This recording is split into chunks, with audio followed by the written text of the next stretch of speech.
மஞ்ச கயிறு தாலி மஞ்ச கயிறு.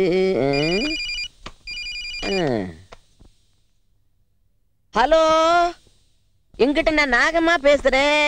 அங்கிட்ட யாரு பேசுறது? ஆச்சி, நான் தான் ஆச்சி பேசுறேன். எவடி அவ? போன பண்ணிட்டு நான் தான் பேசுறேன்னு சொன்ன. உன் மோகக்கட்ட என்ன போன பிள்ளையா தெரியுது? ஆச்சி, நான் உமா பேசுறேன். ஆச்சி. யாரு? உமாவா? ஆமா ஆச்சி. என் குரலை மறந்துட்டியா?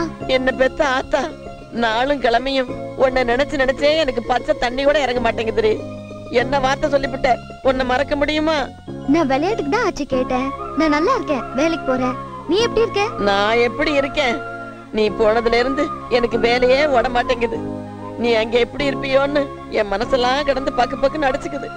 நம்ம ஆத்தா தம்புராட்டி உன்னை கைவிட மாட்டாங்கிற தைரியத்துல நாளையும் பொழுதையும் கழிச்சுக்கிட்டு இருக்கேன். என்ன பத்தி கவலைப்பட்டு உன் உடம்பு ஏன் வருத்திக்கிற? நீ நெஞ்செழுத்தக்காரி, தப்பான முடிவு எதுவும் எடுக்க மாட்டேங்கிற நம்பிக்கை தான். இருந்தாலும் இந்த தினசரி பேப்பர்ல வர செய்தியெல்லாம் பார்க்கும்போது நீ எப்படி இருப்பியோன்னு நினைச்சு நான் தன்னால அழுதுறேன் தாயி. என்ன பத்தி கவலைப்படாத, இனிமே நான் அடிக்கடி போன் பண்றேன். இல்லடி தங்கம், நீ அடிக்கடி போன் பண்ணாலும் உன்னை ஒரு தடவை நேர்ல பார்த்தாதான் என் மனசு குளிரும். அதனால நான் அடுத்த வாரம் உன்னை பாக்குறதுக்கு அங்கிட்டு வாரேன். ஒத்தையில வந்துருவியா? என்னடி இப்படி கேட்டுட்ட? நான் மெட்ராஸ், பாம்பே, டெல்லின்னு டூரெல்லாம் போயிருக்கேன். ஆமா, இந்த இந்தியாவுக்குள்ள நான் பார்க்காத ஊரே இல்ல, தெரிஞ்சுக்க. அப்பா எப்படி இருக்காரு? நீ போய் பாத்தியா? உங்க அப்பா ஒன்ன மாதிரி தான் இருப்பான், முறுக்கிக்கிட்டு அலையிறான். நான் தான் அடுத்த வாரம் வர்றேன்ல, அப்ப எல்லாத்தையும் உனக்கு விபரமா சொல்றேன். முதல்ல நீ இருக்கிற அட்ரஸ் சொல்லு.